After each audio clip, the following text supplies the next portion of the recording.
ಅಂಕೋಲಾದ ಶಿರೂರು ಬಳಿಯಲ್ಲಿ ಗುಡ್ಡ ಕುಸಿತ ಪ್ರಕರಣ ಸಂಬಂಧ ಒಂದೊಂದೇ ವಿಷಯಗಳು ಹೊರಗಡೆ ಬರ್ತಾ ಇದೆ. ಈಗ 3 ಬಾರಿ ಈ ಹಿಂದೆನೆ ಶಾಸಕ ಸತೀಶ್ ಸೈಲ್ ಅವರು ಎಚ್ಚರಿಕೆಯನ್ನ ಕೊಟ್ಟಿದ್ರಂತೆ. ಖುದ್ದಾಗಿ ಡಿಸಿಗೆ ಈ ಬಗ್ಗೆ ಇನ್ಫಾರ್ಮೇಶನ್ ಕೊಟ್ಟಿದ್ರಂತೆ. ಅಲ್ಲಿ ಗುಡ್ಡ ಕುಸಿಯುತ್ತೆ, ಮಣ್ಣು ಜರಿಯುತ್ತೆ, ಹುಷಾರಾಗಿರಿ, ಅದಕ್ಕೇನು ಪ್ರಿಕಾಷನರಿ ಮೆಷರ್ಸ್ ಬೇಕು ಎಲ್ಲ ತಗೊಳ್ಳಿ ಅಂತ ಹೇಳಿ ಎಚ್ಚರಿಕೆಯನ್ನ ಹೇಳಿದ್ರಂತೆ. ಜೊತೆಗೆ ತಡೆಗೋಡೆ ಮಾಡಿಸಿ ಅಂತ ಜಿಲ್ಲಾಡಳಿತಕ್ಕೆ ಇನ್ಫಾರ್ಮೇಶನ್ ಕೊಟ್ಟರು ಕೂಡ ಜಿಲ್ಲಾಡಳಿತ ಇಲ್ಲಿ ನಿರ್ಲಕ್ಷ್ಯ ಮಾಡಿದೆ ಅಂತ ಹೇಳಿ ಶಾಸಕ ಕಿಡಿಕಾರಿದ್ದಾರೆ. ಜಿಲ್ಲಾಡಳಿತದ ಮೇಲೆ ತಮ್ಮ ಆರೋಪವನ್ನ ಮಾಡ್ತಾ ಇದ್ದಾರೆ. ನ್ಯೂಸ್ 18 ಜೊತೆ ಸತೀಶ್ ಸೈಲ್ ಈ ಬಗ್ಗೆ ಮಾತನಾಡಿದ್ದಾರೆ. ಈ ಹಿಂದೆ ನಾನು ಎಚ್ಚರಿಕೆಯನ್ನ ಕೊಟ್ಟಿದ್ದೆ, ಖುದ್ದಾಗಿ ಡಿಸಿಗೆ ಹೇಳಿದ್ದೆ, ಮತ್ತೆ ಜಿಲ್ಲಾಡಳಿತದ ವತಿಯಿಂದ ತಡೆಗೋಡೆ ನಿರ್ಮಿಸಿ ಅಂತಾನೂ ಹೇಳಿದ್ದೆ. ಆದ್ರೆ ಅವರು ಇದನ್ನ ನೆಗ್ಲೆಕ್ಟ್ ಮಾಡಿದ್ರು. ಪರಿಣಾಮ ನೋಡಿ, ಇಲ್ಲಿ ಅಮಾಯಕರ ಪ್ರಾಣ ಹೋಗಿದೆ.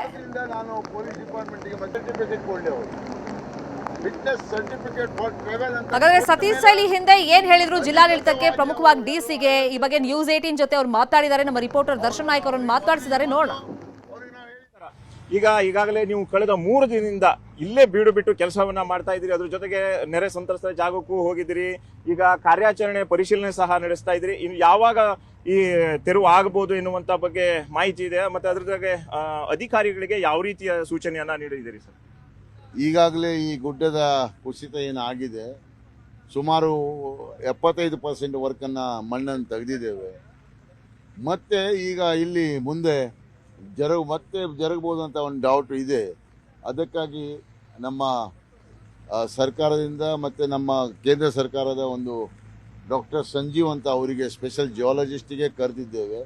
ಅದನ್ನು ಯಾವ ಥರ ಕಟ್ಟಿಂಗ್ ಮಾಡಬೇಕು ಅಥವಾ ಯಾವ ಥರ ಅದನ್ನು ತೆಗಿಬೇಕು ಅಂತ ಹೇಳ್ಕೊಂಡು ಈಗ ಅವರು ಬಂದಿದ್ದಾರೆ. ಅವರು ಈಗ ವೀಕ್ಷಣೆ ಮಾಡ್ತಾ ಇದ್ದಾರೆ. ಅವರ ಒಂದು ಆಧಾರದ ಮೇಲೆ ನಾವು ಇದನ್ನು 24/7 ಕೆಲಸ ಮಾಡಿ ಇದನ್ನು ಜನರ ಏನು ಬಾಡಿ ಮತ್ತು ಇದ್ದಾವೆ ಅಂತ ನಮಗೊಂದು ಡೌಟ್ ಉಂಟು, ಆ ಬಾಡಿಯನ್ನು ತೆಗಿಲಿಕ್ಕೆ ಪ್ರಯತ್ನ ಮಾಡ್ತೇವೆ. ಇದ್ದರೆ ದೇವರ ಕೃಪೆಯಿಂದ ಇದ್ದಿದ್ರೆ ಸಾಕು, ಬಟ್ ಹೇಳಲಿಕ್ಕಾಗೋದಿಲ್ಲ. ಇಲ್ಲಿಯ ಒಂದು ಡ್ರೈವರ್ ಹೇಳುವಾಗ ಒಂದು ಕಾರ್ ಒಳಗಿದೆ ಅಂತ ಹೇಳ್ತಾನೆ. ಮತ್ತು ಒಂದು ಟ್ಯಾಂಕರ್ ಮಾತ್ರ ಸಿಕ್ಕಿದೆ, ಹಿಂದಿನ ಭಾಗ. ಟ್ಯಾಂಕರ್ ಕ್ಯಾಬಿನ್ ಸಿಕ್ಕಿಲ್ಲ. ಟ್ಯಾಂಕರ್ ಕ್ಯಾಬಿನ್ ಒಳಗೆ ಇರಬಹುದು ಅಂತ ನಾವು ಊಹಿಸ್ತಾ ಇದ್ದೇವೆ. ಅದರೊಳಗೆ ಕಡಿಮೆ 4-5 ಜನ ಇರಬಹುದು. ಈಗ ಜಿಲ್ಲಾಧಿಕಾರಿಗಳು ನಮ್ಮ ಅಂದಾಜು ಪ್ರಕಾರ 6 ಜನ ಅಂತ ಹೇಳಿದ್ವಿ ನಾವು ನಿನ್ನೆ. ಈಗಾಗಲೇ 7 ಜನ ಆಗಿದ್ದಾರೆ. ಅದನ್ನು ಬಿಟ್ಟು ಕಾರವಾರದಲ್ಲಿ ನಮ್ಮ ನೇವಿ ಗೇಟ್ ಹತ್ರ ಒಂದು ಬಾಡಿ ಸಿಕ್ಕಿದೆ, ಅಲ್ಲಿದೆ, ಲೋಕಲ್ ಈಡೂರು ಗ್ರಾಮದ್ದು. ಅದು ಬಿಟ್ಟು ಅಲ್ಲಿ ನಮ್ಮ ಶಿರವಾರದಲ್ಲಿ ಒಂದು ಸೈಡಿಂಗ್ ಆಗಿದೆ, ಅಲ್ಲೂ ಸಹ ಕಡವಾಡ ಗ್ರಾಮದಲ್ಲಿ ಅಲ್ಲಿ ಸಹ 1 ಜನ ಡೆತ್ ಆಗಿದ್ದಾರೆ. ಇದು ಏನಾಗಿದೆ, ಸೆನ್ಸಿಟಿವ್ ಏರಿಯಾ ಇದು ಮಣ್ಣಿನ ಸಾಂದ್ರತೆ ಕಡಿಮೆ ಇರೋದ್ರಿಂದ ಈ ಪ್ರಾಬ್ಲಮ್ ಇರ್ತದೆ ಅಂತ ಇವತ್ತು ಹೇಳಿಕ್ಕೆ ಬಯಸ್ತೇನೆ. ಅದರ ಮುಂಜಾಗ್ರತೆಯನ್ನು ನಾವು ಈಗಾಗಲೇ ವಹಿಸ್ತಾ ಇದ್ದೇವೆ. ಮತ್ತು ಜನರಿಗೆ ಏನು ಹಾಸ್ಪಿಟ್ಲಲ್ಲಿದ್ದಾರೆ ಅವರಿಗೆ ನಾವು ನಮ್ಮ ಸ್ವತಃ ಖರ್ಚಿನಿಂದ ಅವರಿಗೆ 1.5 ಲಕ್ಷ ರೂಪಾಯಿ ಕಳಿಸಿದ್ದೇವೆ. ಮತ್ತು ಅವರಿಗೆ ಹಣ್ಣು ಹಂಪಲ ಹಾಸ್ಪಿಟ್ಲಿಗೆ ಏನು ಬೇಕಾದರೂ ಮಾಡ್ತೇವೆ. ಮತ್ತು ಅವ್ರ ಮನೆ ಮಠಗಳನ್ನು ಶಿಫ್ಟ್ ಮಾಡಲಿಕ್ಕೆ ಹೇಳಿದ್ದಾರೆ. ಅದಕ್ಕೂ ವ್ಯವಸ್ಥೆಯನ್ನು ಜಿಲ್ಲಾಧಿಕಾರಿಗಳಿಗೆ ನಮ್ಮ ಉಸ್ತುವಾರಿ ಸಚಿವರು ಡೈರೆಕ್ಷನ್ ಕೊಟ್ಟಿದ್ದಾರೆ. ಮತ್ತು ದುರಂತ ಅಂತ ಹೇಳಿದರೆ ಈ ಉಳುವರೆ ಗ್ರಾಮ ಮತ್ತೊಂದು ದಡದಲ್ಲಿದೆ, ಆ ಸೈಡ್. ಈ ಮಣ್ಣು ಏನು ಬಂದು ಕುಸಿದು ಈ ಗಂಗಾವಳಿ ನದಿಯಲ್ಲಿ ಬಿತ್ತೋ, ಆ ನೀರು ನದಿಯಲ್ಲಿ ಮಣ್ಣು ಬಿದ್ದ ಮೇಲೆ ಆ ನೀರು ಆ ಸೈಡಿಗೆ ನುಗ್ಗಿ ಆ ಮನೆಗಳನ್ನ ಕೊಚ್ಕೊಂಡು ಬಂದಿದೆ. ಮತ್ತು ಅಲ್ಲಿಯ ಒಂದು ಪಾಪ ತಾಯಿ ವೃದ್ಧೆ, ಅವಳು ಸಹ ಕೊಚ್ಕೊಂಡು ಬಂದಿದೆ, ಅವಳ ಬಾಡಿನೂ ಸಿಕ್ಕಿದೆ. ಇದನ್ನು ನೋಡುವಾಗ ಇಂಥ ಆಗಬಾರ್ದಿತ್ತು ದುರಂತ. ಇದು ಅವೈಜ್ಞಾನಿಕ ರೀತಿಯ ಕೆಲಸ ಅಂತ ಕಾಣ್ತದೆ.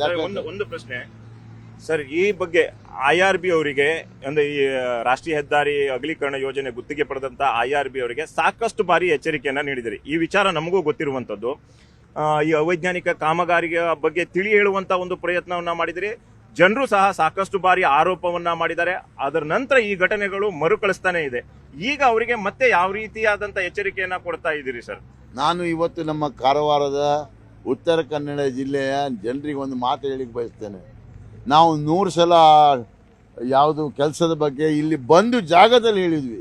ಆವಾಗ ಆ ಅಪೋಸಿಷನ್ ಪಾರ್ಟಿ ಅಂತ ಏನು ಅಂತಾರೆ, ನಮ್ಮ ಶಾಸಕಿ ಇರ್ಬೋದು, ನಮ್ಮ ಉಳ್ವೇಕರ್, ಅವ್ರು ರಸ್ತೆ ಮೇಲೆ ಕೂತ್ಕೊಂಡು ಧರಣಿ ಮಾಡಿದ್ರು. ಇದೆಲ್ಲ ಓಪನ್ ಆಗಬೇಕು, ಈ ಟನಲ್ ಓಪನ್ ಆಗಬೇಕು, ಅದು ಆಗಬೇಕು, ಇದು ನೀವು ಏನು ಸರಿ ಇಲ್ಲ, ನೀವು ನಿಮ್ಮ ಹೆಸರನ್ನು ತರಲಿಕ್ಕೆ ಮಾಡ್ತೀವಿ. ಇವತ್ತು ಅವ್ರದ್ದೆಲ್ಲರದು ಬಾಯಿ ಮುಚ್ಚಿದೆ. ಇಲ್ಲಿಯ ಸ್ಥಿತಿಗತಿಗಳನ್ನ ಅರಿತುಕೊಳ್ಳಿಕ್ಕೆ ಅವರಿಗೆ 3-4 ತಿಂಗಳು ಬೇಕು. ಒಂದು ಮಳೆಗಾಲದಲ್ಲಿ ಕಷ್ಟ ಗೊತ್ತಾದರೆ ಎರಡನೇ ಮಳೆಗಾಲದ ಮೊದಲು ಅವರೇ ಇಲ್ದಿದ್ರೆ ಇವತ್ತು ಇಂದಿನ ಜಿಲ್ಲಾಧಿಕಾರಿಗಳ ಪರಿಸ್ಥಿತಿನೂ ಅದೇ. ನಾವು ಹೇಳಿದ ಮೇಲೆ ಅವಳಿಗೆ ಗೊತ್ತಾಗ್ತಾ ಇದೆ. ನಾವು ಅದನ್ನು ಯಾಕೆ ಹೇಳ್ತಾ ಇದ್ದೇವೆ? ಈಗ ಅಲ್ಲಿ ಕಮಿಟಿ ಮಾಡಿಲ್ಲ, ಈ ಕಮಿಟಿ ಮಾಡ್ಲಿಕ್ಕೆ ಹೇಳಿದ್ದೇವೆ ನಾವು. ಸೀಬಾರ್ಡ್ನಲ್ಲಿ ಕಮಿಟಿ ಮಾಡ್ಲಿಕ್ಕೆ ಹೇಳಿದ್ದೇವೆ. ಲೋಕಲ್ ಜನರನ್ನು ತಗೊಳ್ಳಿ, ಅಲ್ಲಿಯ ಏನು ನೀರು ಹೋಗುವಂಥ ಹಾದಿ ಎಲ್ಲ ಅವ್ರಿಗೆ ಗೊತ್ತಿಲ್ಲ ವಿನ ಇವರು ಇವತ್ತು ಬಂದು ಆ ಸ್ಟೈಲ್ನಲ್ಲಿ ಮಾಡಿದರೆ ನಮ್ಮ ಜನರು ಸಾಯ್ತಾರೆ ವಿನ ಅವ್ರಿಗೆ ಏನಾಗೋದಿಲ್ಲ. ಎಲ್ಲಾದರೂ ಘಟನೆಗಳು ಇದ್ದಾವ? ಸೀಬಾರ್ಡ್ನವ್ರು ಯಾರಾದ್ರು ತೀರ್ಕೊಂಡಿದ್ದಾರ? ಅಲ್ಲಿ ಕೈಗಾದವ್ರು ಯಾರಾದ್ರು ತೀರ್ಕೊಂಡಿದ್ದಾರ? ಕದ್ರಾ ಜಲಾಶಯದಲ್ಲಿ KPCL ಅವ್ರು ಯಾರು ತೀರ್ಕೊಂಡಿದ್ದಾರ? ಅವರು ಒಳ್ಳೆ ಟೋಪೋಗ್ರಾಫಿ ಮಾಡಿ ಎಲ್ಲ ಹೈಟ್ ಇದೆ ಅಲ್ಲಿ ಮನೆ ಕಟ್ಕೊಂಡು ಆರಾಮಾಗಿದ್ದಾರೆ.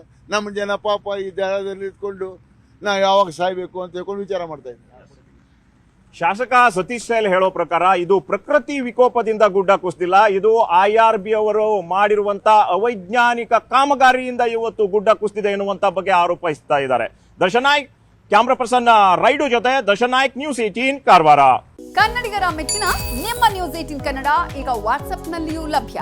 ಕರ್ನಾಟಕ ಮತ್ತು ದೇಶ ವಿದೇಶದ 360 ಡಿಗ್ರಿ ಸುದ್ದಿ ವಿವರವನ್ನ ನೀವು ನಿಮ್ಮ ಕೈ ಬೆರಳುಗಳಲ್ಲಿಯೇ ಪಡೆಯೋದಿಕ್ಕೆ ಈ QR ಕೋಡ್ ಅನ್ನ ಸ್ಕ್ಯಾನ್ ಮಾಡಿ. ನಮ್ಮ ಚಾನೆಲ್ ಅನ್ನ ಫಾಲೋ ಮಾಡಿ, ನೋಟಿಫಿಕೇಶನ್ ಆನ್ ಮಾಡಿ.